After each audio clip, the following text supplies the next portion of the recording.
नमस्कार विद्यार्थियों, आज हम एकात्मक शासन व्यवस्था के गुण व दोषों पर चर्चा करेंगे। एकात्मक शासन व्यवस्था वह व्यवस्था है जिसमें समस्त शक्तियां केंद्र सरकार के पास में होती हैं और यहाँ शक्तियों का विभाजन नहीं होता। एकात्मक शासन व्यवस्था की जो गुण है, प्रशासनिक एकरूपता। जहाँ पर भी एकात्मक शासन व्यवस्था पाई जाती है उस व्यवस्था के अंतर्गत, एकात्मक शासन व्यवस्था के अंतर्गत यह सबसे बड़ा गुण है कि यहाँ प्रशासनिक एकरूपता पाई जाती है। एक ही सरकार होती है और संपूर्ण देश में वही कानून व्यवस्था का नेतृत्व करती है। संपूर्ण शासन व्यवस्था केंद्र सरकार के रूप में संचालित होता है। केंद्र सरकार नेतृत्व करती है। समस्त शक्तियों केंद्र सरकार के पास में होने के कारण यहाँ प्रशासनिक एकरूपता दिखाई देती है। शक्तियों का विभाजन भी नहीं होता। केंद्र सरकार व राज्य सरकार के बीच शक्तियों का विभाजन भी नहीं होता। प्रशासनिक एकरूपता दिखाई देती है। कुशल व दृढ़ प्रशासन। एकात्मक शासन व्यवस्था में जो शासन है वह कुशलता से कार्य करता है। समस्त शक्तियाँ केंद्र सरकार के नेतृत्व में होती हैं। केंद्र सरकार नेतृत्व करती है, शक्तियाँ संचालित करती है, समस्त शक्तियों व अधिकारों का उपयोग करती है। निर्णय तुरंत होते हैं और समस्त संस्थाएं केंद्र के प्रति उत्तरदायित्व रहती हैं, वह केंद्र के लिए कार्य करती हैं। विकास की जो गति है वह भी अधिक व तीव्र दिखाई देती है और निर्णय भी तुरंत होते हैं। अतः शासन व्यवस्था कुशलता से कार्य करती है। प्रशासन में दृढ़ता भी पाई जाती है, मजबूती भी पाई जाती है, क्योंकि प्रशासनिक व्यवस्था अत्यंत मजबूत रूप से, कुशल रूप से कार्य करती है। कम खर्चीला शासन। एकात्मक शासन व्यवस्था अन्य शासन प्रणालियों की तुलना में कम खर्चीला है, क्योंकि समस्त शक्तियाँ केंद्र सरकार के पास में होने के कारण वह कम खर्चीली होती है। समस्त देश में एक ही कार्यपालिका, एक ही व्यवस्थापिका और एक ही न्यायपालिका होती है और शासन में जो खर्च है वह भी कम होता है। संकट काल के लिए उपयुक्त शासन। एकात्मक शासन व्यवस्था युद्ध व संकट के समय अधिक उपयुक्त दिखाई देती है, क्योंकि एकात्मक शासन व्यवस्था में समस्त शक्तियाँ केंद्र सरकार के पास में होने के कारण निर्णय तुरंत हो सकता है। जो योजना है, नीति है या निर्णय है वह तुरंत लिए जाते हैं। ऐसी शासन व्यवस्था के अंतर्गत युद्ध व संकट के समय अधिक उपयुक्त व कारगर दिखाई देती है। संकट काल के समय शीघ्रता से निर्णय लेने के कारण, व्यवस्था स्थापित करने के कारण यह व्यवस्था अधिक उपयोगी दिखाई देती है। मजबूत विदेश नीति।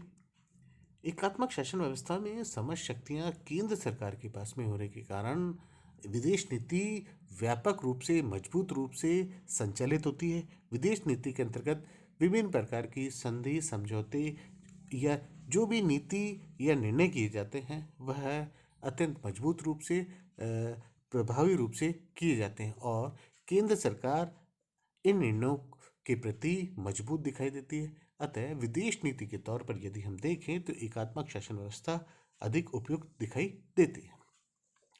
राष्ट्रीय एकता। एकात्मक शासन व्यवस्था के अंतर्गत राष्ट्रीय एकता में भी वृद्धि होती है। कानून, प्रशासन, न्यायिक व्यवस्था में एकरूपता होती है। नागरिकों की जो भक्ति है वह भी विभाजित नहीं होती। संघात्मक शासन व्यवस्था में नागरिकों की जो भक्ति है केंद्र और राज्यों के बीच में विभाजित हो जाती है, लेकिन एकात्मक शासन व्यवस्था में वह समस्त शक्तियाँ, समस्त व्यवस्थाएं एक रूपता के रूप में दिखाई देती हैं। समस्त शक्तियाँ केंद्र सरकार के पास में होने के कारण नागरिकों में राष्ट्रीय एकता की जो भावना है वह अधिक प्रबल होती है। छोटे राज्यों के लिए उपयुक्त। एकात्मक शासन व्यवस्था छोटे राज्यों के लिए अधिक उपयुक्त दिखाई देती है, क्योंकि छोटे राज्य होने के कारण शासन व्यवस्था निचले स्तर तक पहुंच सकती है। शासन व्यवस्था मजबूत रूप से स्थापित हो सकती है, निर्णय तुरंत हो सकते हैं, व्यवस्थाएं स्थापित हो सकती हैं, शक्तियों का उपयोग आसानी से किया जा सकता है। इस कारण से छोटे राज्यों में एकात्मक शासन व्यवस्था अधिक उपयुक्त रहेगी। एकात्मक शासन व्यवस्था के दोष। अत्यधिक केंद्रीकरण। एकात्मक शासन व्यवस्था का जो प्रमुख दोष यह है कि केंद्रीकरण, समझ शक्तियां केंद्र के रूप में केंद्र के पास में अधिक दिखाई देती है, उसका केंद्रीकरण अधिक दिखाई होता है। एकात्मक शासन व्यवस्था में समझ शक्तियां केंद्र के पास होने के कारण वह केंद्रीकरण की जो प्रवृत्ति है वह अधिक दिखाई देती है। केंद्र की स्वेच्छाकारिता का भय। एकात्मक शासन व्यवस्था में केंद्र की स्वेच्छाकारिता का भय दिखाई देता है, क्योंकि समझ शक्तियां केंद्र सरकार के पास में होने के कारण वह इन शक्तियों का दुरुपयोग कर सकती है। केंद्रीकरण, समझ शक्तियों का केंद्रीकरण होने के कारण वह अत्यधिक शक्ति होने के कारण उसकी गलत उपयोग की जो संभावना है वह दिखाई देती है। निरंकुशता की आशंका यहाँ दिखाई देती है। शासन व्यवस्था का जो नेतृत्व करता है वह मनमानी तौर पर शासन व्यवस्था संचालित कर सकता है। अतः केंद्र की स्वेच्छाकारिता का जो भय है वह सदैव बना रहता है। नौकरशाही का शासन। एकात्मक शासन व्यवस्था के अंतर्गत नौकरशाही का जो व्यवस्था है वह अधिक दिखाई देती है, क्योंकि जनता सभी स्तरों पर सक्रिय नहीं रह पाती। शासन की जो समझ शक्तियाँ केंद्र सरकार के पास में होती हैं और केंद्र सरकार निचले स्तर तक नहीं पहुंच पाती।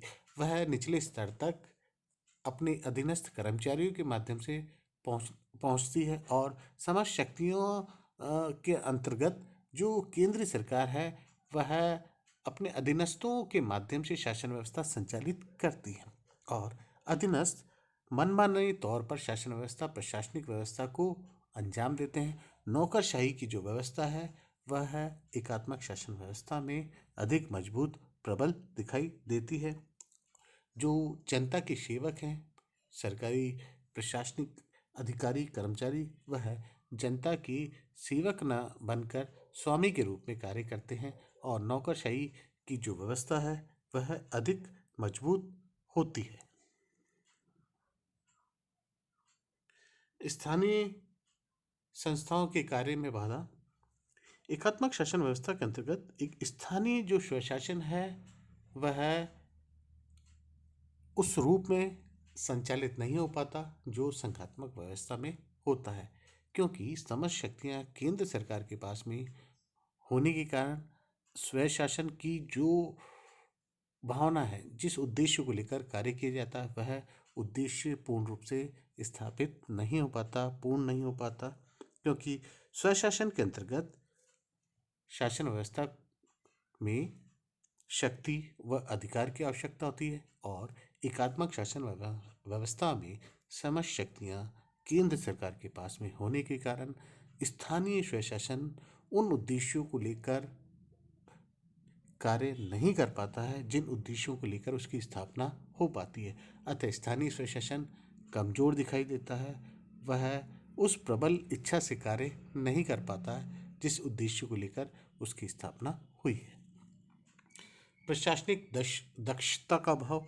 एकात्मक शासन व्यवस्था में प्रशासनिक दक्षता का भी अभाव दिखाई देता है, क्योंकि समझ शक्तियाँ केंद्र सरकार के पास में होने के कारण प्रशासनिक व्यवस्था उस कुशलता के रूप में स्थापित नहीं हो पाती, कार्य नहीं कर पाती, वह निचले स्तर तक नहीं पहुंच पाती, क्योंकि केंद्र सरकार के पास में अत्यधिक शक्ति, अधिकार होने के कारण वह शासन व्यवस्था को निचले स्तर तक, जमीनी स्तर तक नहीं पहुंचा पाती है और इस कारण से वह दूरस्थ या दूर ग्रामीण क्षेत्रों तक शासन व्यवस्था नहीं पहुंच पाती है। प्रशासनिक जो दक्षता है उसका अभाव यहाँ दिखाई देता है। विशाल राज्यों के लिए अनुपयुक्त।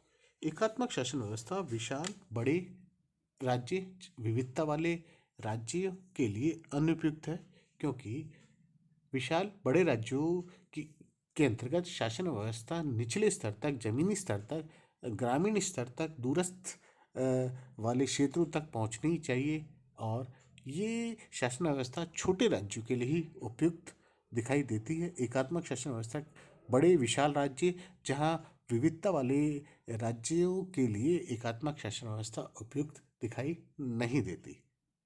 आज हमने एकात्मक शासन व्यवस्था के अंतर्गत उसके गुण व दोषों पर चर्चा की। धन्यवाद।